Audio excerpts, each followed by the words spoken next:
Aujourd'hui, on retourne à Notre-Dame-de-Grâce, mais cette fois-ci, j'ai avec moi DJ Org qui va vous faire toute l'historique du quartier.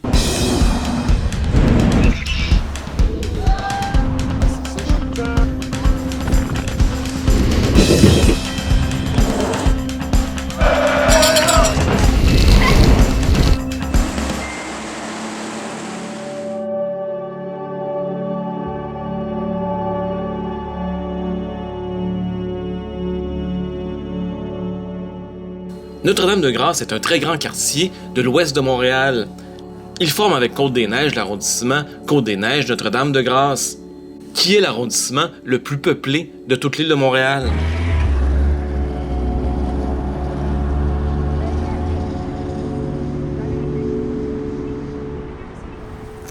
Alors, on est présentement ici sur le site du collège Villa Maria à NDG.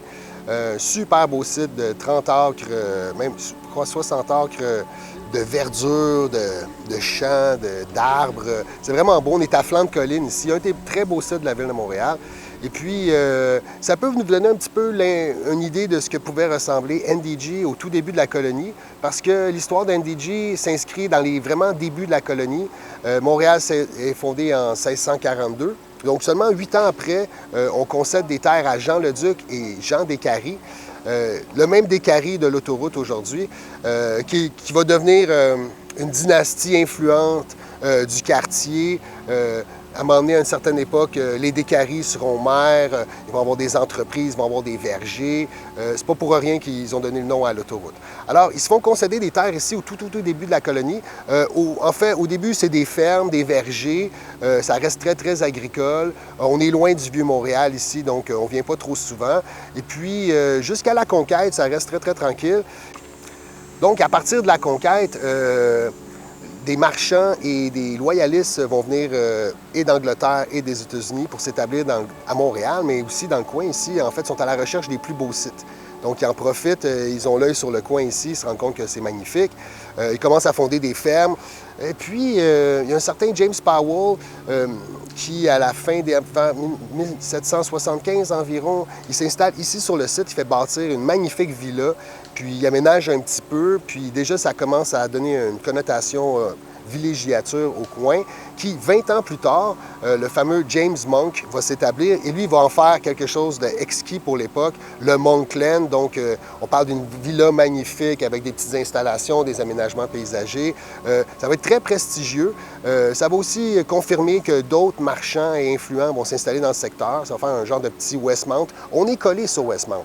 Et puis, finalement, de main en main, le manoir va se passer jusqu'à un certain moment où le gouverneur du Canada va habiter ici parce qu'à une certaine époque, dans les années 1840, Montréal sera la capitale du Canada. Ça ne durera pas longtemps parce qu'en fait, il va y avoir une émeute au marché Sainte-Anne. Ils vont brûler le marché. Les émeutiers vont remonter la ville jusqu'ici, donc il était très motivé pour lancer des roches sur la maison du gouverneur. À partir de ce moment-là, Montréal ne sera plus jamais la capitale du Canada. Donc, quelques années après, le site sera acheté par les Sœurs de la congrégation Notre-Dame ils venaient juste de vendre leur site de Pointe-Saint-Charles pour faire les ateliers du Grand Tronc. Ils vont s'installer ici pour faire le collège Villa Maria qu'on connaît aujourd'hui.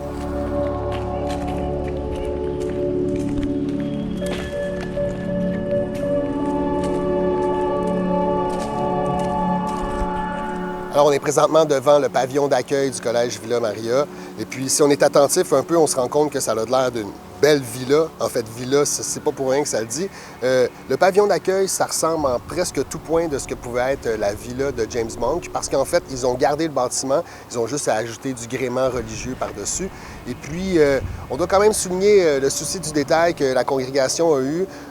Parce que toutes les ailes qu'on voit ont été rajoutées par des années après, mettons entre 1850 et 1930, ils ont rajouté des ailes d'un souci du détail que tout s'intègre très bien, c'est harmonieux, on ne pourrait pas dire que telle partie a été faite avant un autre. Donc, c'est un très beau site.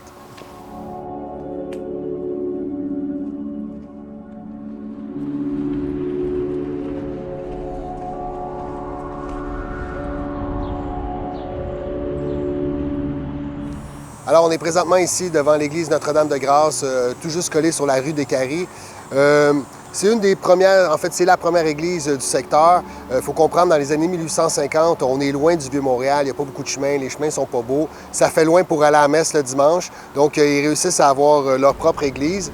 Ils en sont très fiers. Et puis ici, on est dans un peu, on pourrait dire, le noyau du village Uptown. Parce qu'aussi, en bas de la côte, il y avait un autre petit village qu'on appelait le village Turcot, qui était plus proche du Home Depot, proche de Saint-Henri, juste à côté d'ici. Alors, c'est pour vous donner une idée un peu du contexte, comment c'était à l'époque.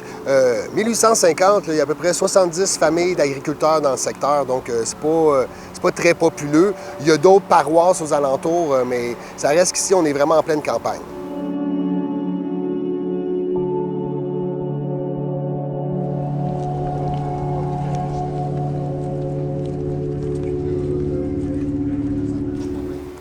À partir des années 1900, tous les ingrédients vont être enlignés pour que le quartier puisse changer. Premièrement, en 1908, il va y avoir le tramway qui va relier la ville de Montréal au village ici de Notre-Dame-de-Grâce. Ça va être un début de révolution. Et en 1910, ils vont inaugurer la gare Adlai, juste à côté ici. Et puis ça va être le coup de départ. Ça va devenir une banlieue chic, bon genre. Et ici, contrairement à d'autres quartiers de Montréal, les spéculateurs vont avoir eu leurs frais parce que l'année même de la gare, la ville sera annexée. NDG va être annexé à la ville de Montréal. Et alors, ils se frottent les mains, ils sont bien contents. Et puis, bien, ici, ça va être vraiment une belle banlieue qui attire les hommes d'affaires anglophones, riches. Donc, le quartier ici, qui est annexé à Montréal, en 1914, a seulement 5000 habitants. Mais il va être vraiment victime de son succès parce qu'à la fin des années 30, donc pas vraiment longtemps après, il va être déjà rendu à 50 000 habitants. Ça va être une très, très forte densification, très rapide. Ça va se bâtir beaucoup. Beaucoup de duplex et quelques maisons unifamiliales dans le secteur plus de Westmount. Mais dans la section ouest, beaucoup de maisons à rapport au bloc appartement, dont une qu'on voit derrière moi. Un peu à l'américaine, on en voit moins dans l'est de Montréal, des blocs comme ça à cette époque-là. Puis ça va faire en sorte que le quartier va se développer très rapidement, de sorte qu'à la fin des années 30, le dernier verger du quartier va faire place à d'autres développements. Puis le verger de Montréal, comme on l'a reconnu, ça sera la fin. On sera vraiment rendu dans un quartier de Montréal. Les rues de NDG sont très belles parce qu'elles ont beaucoup de très grands arbres. Des arbres qui sont là depuis quelques centaines d'années.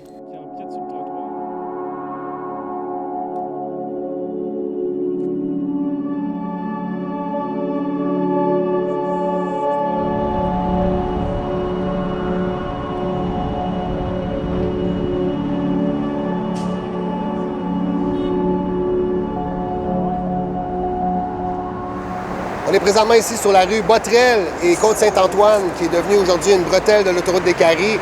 Parce qu'à l'époque, ici, on était en plein milieu du vieux village, mais dans les années 60, l'autoroute du Grand Progrès arrive et puis, bon, c'est ça, ils vont raser une bonne partie du vieux village.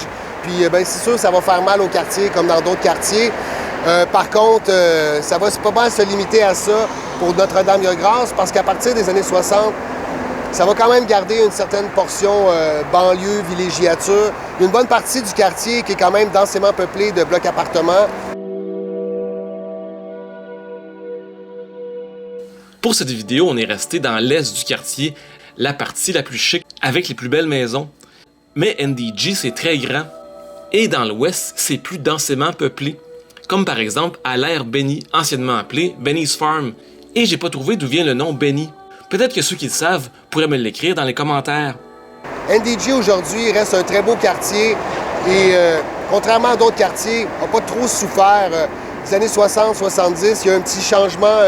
Beaucoup d'anglophones sont partis avec l'arrivée du PQ. Ça fait de la place à des familles francophones, mais aujourd'hui, il y a une belle mixité anglo, franco, allophone. C'est un quartier très recherché, malgré le fait qu'ils sont sur le bord d'une autoroute, mais pour beaucoup de monde, c'est pas juste un désagrément. Disons que pour aller dans les Laurentides, ça fait plus vite pour sortir de la ville.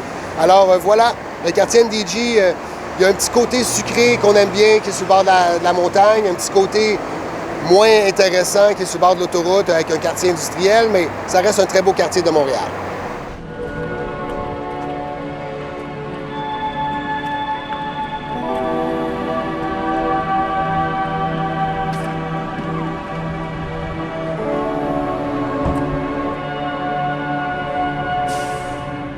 La principale artère commerciale de l'est de NDG, c'est l'avenue Monclun.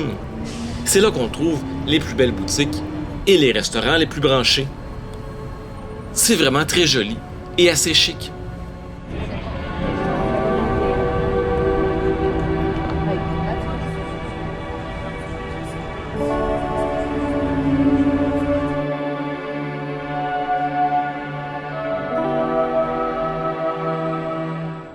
Donc voilà ce qui termine notre petite vidéo historique sur Notre-Dame-de-Grâce.